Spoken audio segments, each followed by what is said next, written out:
அனைவருக்கும் வணக்கம். மணி life Tamil YouTube சேனலுக்கு உங்களை வரவேற்று சந்திப்பதில் பெருமகிழ்ச்சி அடைகிறேன். இன்னைக்கு நாம் பார்க்க இருக்கும் தலைப்பு பிஸ்னஸ் செய்வது எப்படி. பிஸ்னஸ் செய்கிறதுக்கு முன்னாடி நம்ம பார்க்க வேண்டிய சில படிமுறைகளையும் பற்றி பார்க்க போகிறோம். இன்னைக்கு குறிப்பாக நிறைய வழிகள் இருக்குது. அதில் நம்ம இன்னைக்கு குறிப்பாக ஒரு 10 விஷயங்களை மட்டும் நம்ம பார்க்க போகிறோம். அந்த 10 விஷயங்களை பார்க்கறதுக்கு முன்னாடி நம்ம ஏன் பிஸ்னஸ் பண்ணணும் அப்படின்னா, நமக்கு சேலரி இன்கம்மோ மற்ற இன்கம்ஸோ நமக்கு அதிகமான வருமானத்தை கொடுக்காது. ஸோ அந்த சந்தர்ப்பங்களில் பார்த்தீங்கன்னா, இப்போது நம்ம எல்லாருமே பார்த்தீங்கன்னா, ஏதாவது ஒரு கம்பெனியில் சேலரிடாக ஒர்க் பண்ணிகிட்டு இருப்பாங்க. அப்போ அதில் ஒரு சிலர் மட்டும் பிஸ்னஸ் பெருக்கிக்கிட்டே இருப்பாங்க. அந்த பிஸ்னஸ் மேன்ஸ் மட்டும் அதிகமாக லாபம் ஈட்டிட்டு போயிட்டே இருப்பாங்க. அவங்க கம்பெனிகளும் வளர்ச்சி அடைஞ்சிக்கிட்டே இருக்கும். ஆனால் அதில் வேலை செய்கிறவங்களோட வளர்ச்சி அதிகமாக அடைவாங்களா பிஸ்னஸ் மேனை விட அப்படின்னு பார்த்தா இல்லை. அதில் ஒரு முக்கியமான காரணத்தை நம்ம பார்க்கணும். ஒரு நாளைக்கு ஒருத்தருக்கு 24 மணி நேரம் டைம் இருக்குது. அதில் ஒரு 8 மணி நேரம் மினிமம் ஒருத்தர் ஒரு கம்பெனியில் ஒர்க் பண்ணுறாங்க சேலரிடாக. அவங்க 8 மணி நேரம் செலவிடுறாங்க அவங்க சேலரிக்காக. ஒரு 30 நாள் அவங்க 8 மணி நேரம் செலவிட்டாங்கன்னா, 8 மணி நேரம் தினமும் செலவிட்டாங்கன்னா அவங்களுக்கு சேலரி அப்படின்றது கிடைக்கும். இப்போ இதில் பார்க்கும்போது சேலரியில் அவங்க 8 மணி நேரம் வேலை செய்கிறாங்க. இதே பிஸ்னஸ்ன்னு பார்க்கும்போது ஒரு கம்பெனியில் 10 பேர் வேலை பார்க்குறாங்க அப்படின்னா, அந்த பிஸ்னஸ் மேனோட டைமிங் ஹவர்ஸ் பார்த்தீங்கன்னா எல்லாருக்கும் 8 மணி நேரம் தான். அந்த பிஸ்னஸ் மேனுக்கு இந்த 10 பேர் ஒர்க் பண்ணுறது 8 மணி நேரம் கால்குலேட் பண்ணோம் அப்படின்னா 80 மணி நேரம் ஆகுது. இப்போ உதாரணத்துக்கு பார்த்தீங்கன்னா 80 மணி நேரம் அந்த பிஸ்னஸ் பண்ணுறவருக்கு ப்ராஃபிட்டபுளாக கிடைக்குது. ஆனால் அவருக்கு இருக்கிறது 8 மணி நேரம் தான். ஆனால் அவருக்கு 80 மணி நேரம் வேலை கிடைக்குது. வேலைக்குண்டான பலன் கிடைக்குது. இதே அவர் 100 பேர் சேர்த்துருந்தாருன்னா அவருக்கு ஒரு நாளைக்கு 800 மணி நேரம் கிடைக்கும். 1000 பேர் சேர்த்துருந்தாருன்னா அவருக்கு ஒரு நாளைக்கு 8000 மணி நேரம் கிடைக்கும். ஒரே ஆள் தான் 8000 மணி நேரம் அவருக்கு அந்த ப்ராஃபிட் போய் சேருது. இது ரொம்ப ரொம்ப முக்கியமானது பிஸ்னஸ். நம்ம எவ்வளோக்கு எவ்வளோ பிஸ்னஸை டெவலப் பண்ணுறோமோ அவ்வளோக்கு எவ்வளோ நம்ம ஏர்ன் பண்ண முடியும். ஆனால் கரெக்டான முறையில் நம்ம செலக்ட் பண்ணோம்னா அது மட்டும்தான் நம்ம பிஸ்னஸில் சக்ஸஸ் பண்ண முடியும். அதில் இப்போ நம்ம முதல் ஸ்டெப்புக்குள்ளே போவோம். இப்போ நம்ம முதல் ஸ்டெப் என்ன பண்ணணும் அப்படின்னா, என்ன பிஸ்னஸ் பண்ண போகிறீங்க அப்படின்றத முடிவு எடுக்கணும். என்ன பிஸ்னஸ் பண்ண போகிறீங்க அப்படின்றது முடிவு எடுக்கணும்னா, நீங்கள் நிறைய யோசித்து வச்சுருப்பீங்க. இந்த மாதிரி பிஸ்னஸ் பண்ணலாம் அப்படின்றதெல்லாம் யோசிச்சுருப்பீங்க. இந்த பிஸ்னஸ் பண்ணுறதுல நீங்கள் என்ன டைப்பில் ப்ராடக்ட்ஸோ இல்லை சர்வீஸோ நீங்கள் செலக்ட் பண்ணுறீங்களோ அதுதான் நீங்கள் அந்த பிஸ்னஸ்க்கு எப்படி அப்படின்றத முதல்ல நீங்கள் முடிவு பண்ணணும். உங்களுக்கு என்ன திறமைகள் இருக்குது, எந்த பிஸ்னஸ்லாம் உங்களால் சிறப்பாக செய்ய முடியும், தெரியாத பிஸ்னஸில் தலையிடக்கூடாது. உங்களுக்கு எந்த பிஸ்னஸ்லாம் சிறப்பாக செயல்பட முடியும் அப்படின்றத பார்க்கணும். ஒரு சில தருணங்களில் பார்த்தீங்க அப்படின்னா ஃபேமிலி பிஸ்னஸே இருக்குது அவங்களுக்கு. அவங்க அப்பா பிஸ்னஸ் பண்ணியிருப்பார், அவங்க தாத்தா பிஸ்னஸ் பண்ணியிருப்பார். இவர் அந்த பிஸ்னஸ் பண்ணாமல் வேறு எங்கன்னா போயிருந்திருப்பார். ஆனால் அவர் வேறு ஒர்க்குக்கு எங்கன்னா போயிருந்திருப்பார். வேறு பிஸ்னஸ்லாம் கூட ட்ரை பண்ணியிருப்பார். ஆனால் நிறைய டைமில் சக்ஸஸ் ஆகிறதில்ல. ஏற்கனவே அவங்க ஃபேமிலியில் பண்ணியிருந்தாங்க பிஸ்னஸ் அப்படின்னா அவங்க எடுத்து வச்சுருக்க அந்த கஸ்டமர் சர்வீஸு, கஸ்டமர் சப்போர்ட்டு இது எல்லாமே இவங்களுக்கு யூஸ்ஃபுல்லாக இருக்கும். அதனால் நீங்கள் அந்த ஃபேமிலி பிஸ்னஸை கண்டினியூ பண்ணிங்கன்னா உங்களுக்கு இன்னும் பெனிஃபிட்ஸ் ஜாஸ்தி கிடைக்கும். சப்போஸ் இல்லாத பட்சத்தில் புதுசாக நீங்கள் தொழில் தொடங்க போகிறீங்க அப்படின்னா முதல்ல நீங்கள் என்ன தொழில் செய்ய போகிறீங்கன்றதை முடிவு பண்ணால் அது உங்களோட ஸ்கில்ஸை வச்சு தான் முடிவு பண்ணணும். ரெண்டாவது விஷயம் அப்படின்னு பார்த்தீங்கன்னா, நம்ம எந்த வகையான பொருட்களை தேர்வு செய்கிறோம், அதாவது சேல்ஸ் இல்லை சர்வீஸ், எந்த வகையான பொருட்களை நம்ம தேர்வு செய்கிறோம் அப்படி இல்லை எந்த வகையான சேவையை தேர்வு செய்கிறோம் அப்படின்றது ரொம்ப முக்கியம். இதை தேர்வு செய்கிறதுக்கு ஒரு 2 விஷயங்களை நீங்கள் மனசில் வச்சுங்க, கரெக்டாக இருக்கும். அதில் ஒன்று பார்த்தீங்கன்னா, நமக்கு இன்றைக்கி காலகட்டத்துக்கு என்றைக்கும் டிமாண்டபுளாக என்ன ப்ராடக்ட் இருக்குமோ நீங்கள் டிமாண்டு ப்ராடக்டை நீங்கள் செலக்ட் பண்ணலாம். இல்லை கன்சியூமபிள் குட்ஸ் அல்ல ஃபாஸ்ட் மூவிங் கன்சியூமர் குட்ஸ் இதில் இருக்கக்கூடிய பொருட்களையோ நீங்கள் செலக்ட் பண்ணலாம். ஏன் இதை சொல்கிறேன் அப்படின்னா, நீங்கள் தினந்தோறும் அன்றாடம் யூஸ் பண்ணுற பொருட்கள் மக்கள் வாங்கிட்டே இருப்பாங்க. அவங்களுக்கு நம்ம அதிகமாக உற்பத்தியும் பண்ண முடியும், சேல்ஸும் பண்ண முடியும். அதனால தான் டிமாண்டபிள் ப்ராடக்ட்ஸும் கன்சியூமர் ப்ராடக்ட்டையும் நீங்கள் செலக்ட் பண்ணணும். ப்ராடக்ட் செலக்ட் பண்ணுறது ரொம்ப ரொம்ப முக்கியமான விஷயம். அதை நீங்கள் எப்படி செலக்ட் பண்ணுறீங்க அப்படின்றது வந்து பொறுத்து தான் உங்களோட பிஸ்னஸோட எதிர்காலம் இருக்கும். சரிங்களா? அடுத்து வந்து நம்ம இப்போ வந்து 3வது விஷயம் பார்க்க போகிறோம். இப்போ நம்ம ப்ராடக்டை செலக்ட் பண்ணதுக்கப்புறம் அதை எந்த சைஸில் பண்ண போகிறோம்.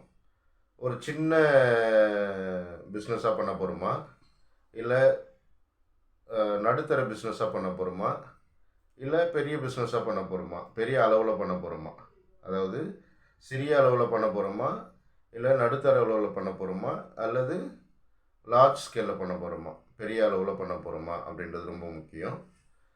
இந்த அளவுகளை பொறுத்து தான் வந்து நம்ம வந்து பிஸ்னஸ் பிளானே வந்து நம்ம பண்ண முடியும். அடுத்து வந்து பார்த்திங்கன்னா 4வது பாயிண்ட்டு, இப்போ இந்த பிஸ்னஸஸ்லாம் நம்ம வந்து ஒரு வகைகள் கொஞ்சம் பிரிச்சிருக்காங்க. அது நம்ம வந்து எந்தெந்த வகைக்குள்ளே போகும் அப்படின்றது. ஒன்று வந்து பார்த்திங்கன்னா B2B அப்படின்னு சொல்லுவாங்க, பிஸ்னஸ் டு பிஸ்னஸ்.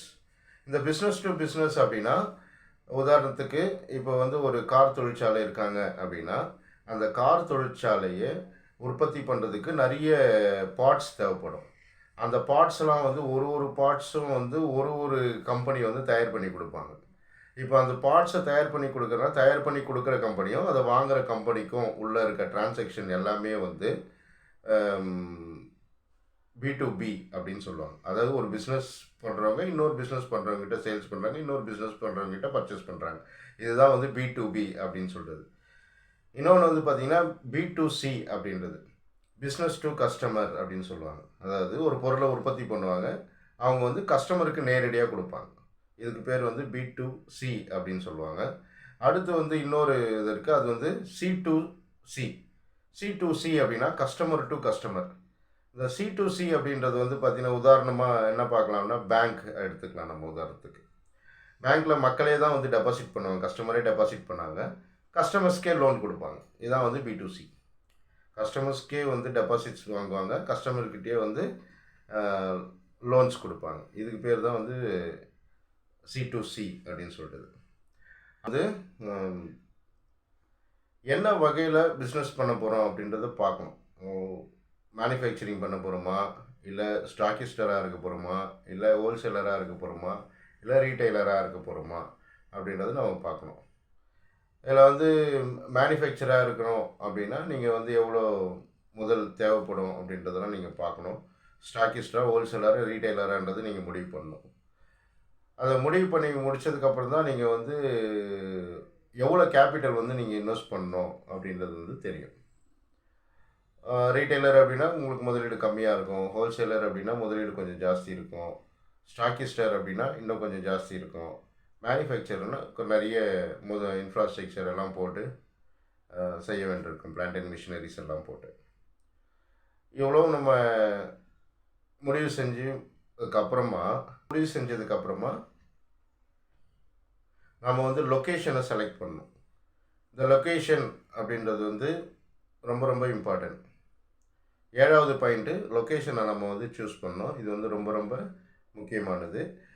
இந்த லொக்கேஷன் சூஸ் பண்ணுறது அப்படின்றது வந்து இந்த எந்த லொக்கேஷனில் இருந்தால் நமக்கு வந்து பிஸ்னஸ் அதிகமாக நடக்கும், பெருநகரங்களில் பிஸ்னஸ் பண்ணுறதா அல்லது சிறு நகரங்களில் பிஸ்னஸ் பண்ணுறதா அப்படின்றதெல்லாம் நீங்கள் வந்து முடிவு பண்ணிக்கணும். எந்த நகரத்தில் பிஸ்னஸ் பண்ணமோ அந்த லொக்கேஷன் வந்து ரொம்ப இம்பார்ட்டன்ட். நீங்கள் வந்து ஒரு 100 கிலோமீட்டர் தாண்டி நீங்கள் பர்ச்சேஸ் பண்ணுற பொருளை வச்சுக்கிட்டு நீங்கள் சேல்ஸ் பண்ணுற பொருள் 100 கிலோமீட்டர் தாண்டி பண்ணிங்கன்னா உங்களுக்கு டிரான்ஸ்போர்ட்டேஷன் சார்ஜஸே ஜாஸ்தி ஆகிடும். அதனால் உங்களால் வந்து ப்ராஃபிட்ஸ் அப்படிலாம் நிறைய பண்ண முடியாது. அதனால் லொக்கேஷன் வந்து ரொம்ப ரொம்ப ரொம்ப இம்பார்ட்டன்ட். அதாவது எந்த இடத்துல நீங்கள் பிஸ்னஸ் பண்ண போகிறீங்க, யார் யாருக்கு பண்ண போகிறீங்க, எந்தெந்த இடங்களுக்கு பண்ண போகிறீங்கன்றது ரொம்ப முக்கியம். இதை நீங்கள் கரெக்டாக முடிவு பண்ணால் மட்டும்தான் ஓரளவுக்கு பிஸ்னஸில் வந்து உங்களோட செலவினங்களை குறைச்சி ப்ராஃபிட் வந்து வர முடியும். 8வது விஷயம் பார்த்தீங்க அப்படின்னா, டார்கெட் ஆடியன்ஸ். நாம் தயாரிக்கக்கூடிய பொருட்களை யார் வாங்குவாங்க அப்படின்றத முடிவு பண்ணணும். யார் யார் நம்ம பொருளை வாங்குவாங்க, யார் யாருக்கு நம்மளோட சேவை தேவை அப்படின்றத பார்க்கணும். அவங்களுக்கு தான் வந்து நம்ம வந்து பொருளை வந்து நேரடியாக நம்ம கொடுக்க முடியும். நம்ம டார்கெட் ஆடியன்ஸ் இல்லாமல் வேறு யாருக்காவது நம்ம பொருள் வாங்குவாங்களோ இல்லை சேவை செய்ய முடியுமோ அப்படின்னு பார்த்தா முடியாது. ஸோ அதனால் வந்து நமக்கு வந்து டார்கெட் ஆடியன்ஸ் யார் அப்படின்றத ஐடென்டிஃபை பண்ணி வச்சுக்கணும். இப்போ வந்து துணிக்கடை வைக்கிறோம் அப்படின்னா அந்த துணிக்கடையோட டார்கெட் ஆடியன்ஸ் யாருன்னா மக்கள். இது மாதிரி நம்ம வந்து இப்போது ஒரு ஹோட்டல் வச்சுருக்கோம் அப்படின்னா அவங்க ஃபுட்டுக்காக மக்கள் வருவாங்க. அப்போ இந்த மக்கள் நிறைய இருக்கிற இடங்கள்ல அதிகமாக மக்கள் இருக்கிற இடத்துல இந்த பிஸ்னஸை பண்ணும்போது நமக்கு வந்து அந்த டார்கெட் ஆடியன்ஸ் கரெக்டாக ரீச் ஆகிடும், பிஸ்னஸும் க்ரோத் ஆகும். இப்போ நம்ம 9வது விஷயம் என்ன பார்க்க போகிறோம் அப்படின்னா வந்து இந்த கம்பெனியை வந்து நம்ம இந்த பிஸ்னஸை வந்து நம்ம ஸ்டார்ட் பண்ணும்போது நம்ம என்ன வகையான பிஸ்னஸ், எவ்வளோ சைஸான பிஸ்னஸ் அப்படின்றதெல்லாம் முன்னாடி பார்த்தோம். இப்போ நம்ம வந்து இந்த பிஸ்னஸை வந்து தனியாளாக பண்ண போகிறோமா, அதாவது ப்ரொப்ரைட்டர்ஷிப்பில் பண்ண போகிறோமா, இல்லை பார்ட்னர்ஷிப்பில் பண்ண போகிறோமா, இல்லை ப்ரைவேட் லிமிடெட் கம்பெனியாக பண்ண போகிறோமா, இல்லை பப்ளிக் லிமிடெட் கம்பெனியாக பண்ண போகிறோமா அப்படின்றத வந்து முடிவு செய்யணும். அதை பொறுத்து தான் 10வது விஷயமா இருக்கக்கூடிய லைசன்ஸ் என்னென்னலாம் வாங்கணும் அதுக்கு அப்படின்றது வந்து நமக்கு வந்து தெரிய வரும். இப்போ ப்ரொப்ரைட்டர்ஷிப்க்கு என்னென்ன லைசன்ஸ் தேவைப்படும் பிஸ்னஸ்க்கு, பார்ட்னர்ஷிப்க்கு என்னென்ன லைசன்ஸ் தேவைப்படும், சர்டிஃபிகேட்ஸ் தேவைப்படும் இந்த பிஸ்னஸ்க்கு, என்னென்ன ரிஜிஸ்ட்ரேஷன் பண்ணியிருக்கணும் அப்படின்றதெல்லாம் நம்ம வந்து பார்க்க முடியும். ப்ரைவேட் லிமிடெட் கம்பெனிஸ்க்கெலாம் என்னென்ன டாக்குமெண்டேஷன் தேவை, என்னென்ன சர்டிஃபிகேஷன் தேவை அப்படின்றத நம்ம பார்க்க முடியும். ஸோ இது வரைக்கும் ஓரளவுக்கு சுருக்கமாக ஒரு 10 பாயிண்ட்ஸை நம்ம இங்கே பார்த்துருக்கோம்.